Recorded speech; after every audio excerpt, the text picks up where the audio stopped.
등교 수업이 또다시 연기되면서 입시를 목전에 둔 고3 학생 및 부모님들 많이 혼란스러우실 겁니다. 올해 고3 입시 판세를 같이 예상해 보겠습니다.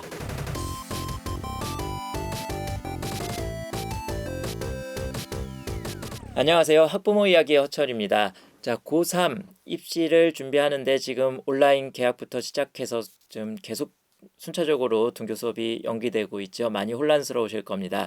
올해 고3 어떻게 진행될지 같이 한번 흐름 찾아보겠습니다. 먼저 고3 학생은 전년도 대비해서 봤을 때 한 5만 6천 명 정도 감소했습니다. 한 44만 명 정도가 올해 고3 학생으로 해서 교육 통계 자료를 보면 볼 수 있는데요. 이는 이제 고교당 평균 학생 수가 한 학급 정도 감소하는 지금 형태로 해서 전년 대비해서 지금 진행이 되는 거고요. 그래서 당연히 내신이 등급대별 내신이 좀 하락할 수밖에 없는 지금 요건이 되고 있습니다. 그래서 전년도 내신 합격선하고 비교해서 봤을 때 올해 조금 부족해 보일 수 있는 상황들이 많은 거고요. 그에 따라서 수시 지원하는 데 있어서 가뜩이나 지금 약간 지금 심리적으로 위축될 수 있는 환경이었죠. 근데 거기에 지금 추가적으로 학교에 가서 뭐 선생님들하고 상담할 수 있는 지금 요건도 될 수 없고 하다 보니까 학생들 자체에서는 지금 수시가 많이 부담스러울 수밖에 없습니다. 게다가 논술 모집, 적성고사 모집도 줄고 있고 수시도 지금 뭐 전체 모집으로 놓고 봤을 때는 뭐 0.3% 정도, 전년도 77.3%에서 올해 77% 수시 모집이니까 크게 뭐 감소한 느낌은 아니지만 이를 서울권역으로만 놓고 보면 69.4% 수시 모집에서 올해 68.5%로 감소폭이 크니까요. 그리고 정시 모집 확대폭은 더 이렇게 보이고요. 그러다 보니까 서울권역 대학 진학을 희망하는 학생들 간에서는 올해 정시가 중요하지 않느냐, 이 관점에서 지금 수시 준비도 쉽지 않고 하다 보니까 지금 정시에 대한 흐름으로 방향이 지금 많이 쏠릴 것 같은 이런 지금 분위기입니다. 그래서 수시 불안감은 정시에 대한 니즈 확대로 해서 지금 나타날 수 있는 개연성이 있다. 근데 이게 지금 분위기상에서 정시를 바라고 어떤 수능 대비를 지금 중점하고 있는 거지, 실제 올해 지원 판세에서 고3 학생들이 정시로 많이 지원을 할 거냐 하고 직결되는 부분은 아닙니다. 요거는 이제 뒤에서 말씀드릴 건데요. 왜 그러느냐? 이게 지금 뭐 5월 지금 경기도 전국연합 학력평가는 등교 수업 일정에 맞춰서 순차적으로 그 다음 일정으로 해서 지금 진행이 되는 걸로 예정이 돼 있는데, 이게 지금 20일 날 고3이 현실적으로 등교가 가능할지 아직 지금 모르죠. 이번 주 주말이나 혹은 다음 주 초에 이제 뭔가 발표가 또 그 부분에 대해서 이제 계속 순차적으로 나올 거고요. 이렇게 지금 추가적으로 등교 일정이 뒤로 미뤄질 경우 실질적으로 고3 학생들이 수능에 대해서 가능한지 여부를 판단할 수 있는 거는 6월 모평 6월 18일 날 보는 지금 그 모의 평가일 텐데, 이때는 졸업생이 같이 응시를 하게 되죠. 지금 올해 분위기상 어떻냐면 졸업생 응시가 조금 더 많을 수도 있는 환경입니다. 졸업생들이 강점으로 지고 있을 수 있는 지금 올해 정시 판세다 보니까 졸업생 응시가 6평에서 많이 와. 특히나 이전에 반수생들은 9평에서나 들어오지 6평에서는 잘 들어오지 않았거든요. 근데 지금 대학도 온라인 수업으로 지금 수업이 진행이 되면서 반수생들 역시 올해 6월 모의평가를 한번 같이 보자라고 해서 달려들 지금 가능성이 더 커진 지금 시기죠. 그래서 6평에서 졸업생 응시가 전년도 6만 8천 명보다도 더 많을 수 있는 거고요. 이렇게 됐을 때 당연히 재학생들은 현실적으로 준비가 덜 돼 있다 보니까 더 뒤로 밀릴 수도 있겠죠. 6월 평가에서 그렇게 나올 수 있습니다. 이러면서 재학생들의 분위기가 어떻게 되느냐, 그간의 정시를 좀 염두하고 달려오다가 크게 충격을 받으면서 어떻게 되느냐, 다시 수시로 방향을 우회할 가능성이 커집니다. 이렇게 수시를 애초에 지금 이 2학년 겨울방학 때부터 수시를 염두하고 차곡차곡 준비해왔던 페이스랑 지금 6평에서 그런 충격을 받으면서 준비하는 페이스랑은 환경 자체가 굉장히 달라지겠죠. 그러면서 재학생들은 위축되니까 어떻게 되느냐, 수시에서 전략을 세우는 거에 있어서 안정적인 패턴으로 다시 바뀌게 됩니다. 공격적으로 지원하기보다는 안정적으로 지원을 한다라고 하면 종합도 약간 지금 부족하게 준비되어 있는 것 같고, 뭐 논술 적성은 특히나 뭐 논술고사는 지금 준비가 안 돼 있고 하다 보면 어떻게 되느냐, 다 교과 전형 쪽으로 방향을 틀고 내려올 가능성이 커집니다.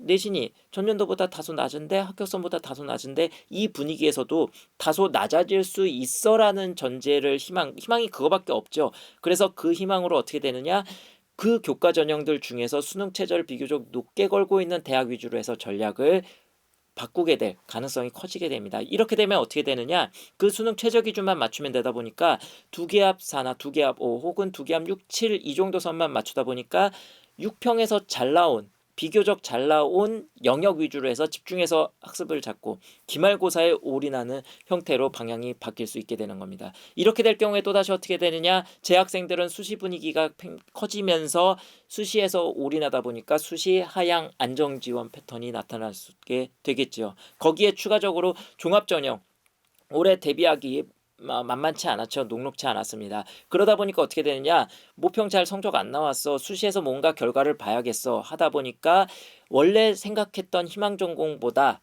하향해서 전공을 좀 바꿔서 유사 전공이라든가 혹은 비선호 학과 쪽으로 지원 전략을 바꿀 수도 있게 됩니다. 종합전형에서 그쪽 모집 단위들의 경쟁률이 더 두텁게 나올 수도 있게 된다는 거죠. 그래서 중요한 거는 이걸 내려 쓰는 게 나쁘다라고 말씀드리는 건 아닙니다. 이 분위기가 이렇게 쏠릴 수 있다라는 거를 말씀드리는 거고요. 그랬을 때 더 유리한 요건을 갖추려면 뭘 해야 되느냐? 이때부터는 정말로 3학년 1학기 기말고사에 전념해야 됩니다. 종합전형에서 방향을 유사전공으로 우회를 하던 혹은 교과 전형에 수능 최저를 거는 대학으로 해서 승부를 보던 뭐가 됐던 간에 3학년 1학기 기말고사에 올인하는 형태로 학습 플랜이 세워져야 된다는 거죠. 6월 모평 이후에. 그래서 거기서 결과를 토대로 해서 수시에서 지원 전략 높낮이를 잡게 되는 이게 지금 전략일 수 있을 겁니다. 근데 이렇게 전략을 세우게 되면 어떻게 되느냐?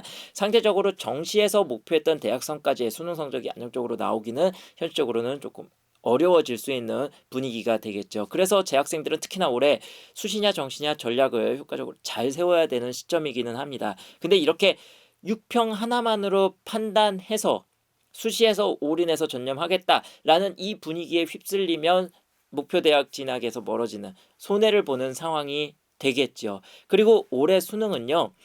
상대적으로 어렵게 나오기는 좀 어렵게 출제하기는 애매한 해입니다. 현실적으로 어려울 겁니다. 그렇게 어렵게 출제한다는 것 자체가 2018학년도에 수능이 쉬웠고요. 2019학년도에 매우 어려웠고요. 2020학년도 바로 전년도에는 적정선에서 난이도에서 변별을 주면서 수능이 출제됐었습니다. 2018학년도만큼 쉽게 출제될 수도 있는 게 올해 해지요. 고3 학생들이 제대로 수능 대비해서 온전히 준비하기 힘들었던 해니까요. 그래서 재학생들은 6평에서 졸업생만치 탄탄히 준비되어 있던 상황이 아니죠. 이론 개념 정리 끝나고 이제부터 문제풀이 수능에 맞춰진 유제풀이가 달려가는 시점이니까요. 그래서 6평 결과치에 너무 위축돼서 수시에 대해서 이런 분위기에 휩쓸려 가지 말고요. 정시까지 염두해서 올해 수능 쉬울 수 있어라는 그 기준을 좀 어느 정도 긍정적인 느낌으로 잡고 수능을 끝까지 문제풀이까지 맞춰서 병행해서 나가는 게 올해 훨씬 더 좋을 수 있는 그 전략일 겁니다. 올해 정시에서는 여튼 졸업생 및 반수생들이 많이 뛰어들 겁니다. 근데 수능이 쉬워지면 이건 졸업생 재학 반수생들한테 유리한 게 아니고요. 재학생들도 비슷하게 되려 더 어찌 보면 그 변별을 주기 위해서 더 고난도라든가 이런 걸 준비했던 졸업생들한테는 손해겠죠. 재학생들한테 유리할 수도 있는 환경이 될 겁니다. 그렇기 때문에 정시까지 끝까지 염두해서 좀 대비할 필요가 있다라는 거고요. 그 점을 또 고려해서 정시에서 노리는 재학생들이 나오게 될 겁니다. 정시까지 끝까지 보고서는 준비하는 재학생이 나오겠죠. 이렇게 되면 올해 정시 판세는 어떻게 되느냐? 양극화가 될 겁니다. 더 공격적으로 높여보려는 자원, 그 다음에 하향 안정적으로. 왜냐? 수시에 전념하다 보니까 수능 대비가 소홀해서 수시에서 결과를 잘 못 봤어. 그러면 정시에서 약간 하향해서 가려는 추세가 나오겠죠. 이 분위기는 수시, 정시 모두에서 나올 수 있는 분위기일 거고요. 물론 정시가 지금 수시보다는 그런 분위기가 덜할 겁니다. 정시는 어차피 수능 성적 가지고 지원하는 거니까 거기에 대해서 흐름이 좀 안정적으로 나오겠죠. 근데 수시에서만큼은 공격적인 지원 패턴 하나, 그 다음에 하향 안정적인 지원 패턴 하나, 이 두 가지 추세에서 흐름이 나올 가능성이 있습니다. 그렇기 때문에 올해 고3 학생들 수시에 놓고 갈 수는 없죠. 수시에 대해서 뭔가 방향을 잡겠다. 기말고사까지, 중간고사, 기말고사, 내신 일단은 관리, 어떤 사이클을 타고서는 관리를 적정선에서 해준 다음에 적정선에 대학성과 모집 단위를 고려한 전략으로 해서 올해 입시를 임한다면 그러면 결과가 좋은 결과를 좀 예상해 볼 수 있지 않을까 싶습니다. 올해 전망은 여튼 상향, 하향, 양극화된 분위기에서 수시, 정시 재학생들은 지원할 가능성이 크다. 라는 점 끝으로 말씀드리면서 이번 강의를 마치겠습니다. 준비 잘하셔서 끝까지 좋은 성과 얻으시기를 바라겠습니다.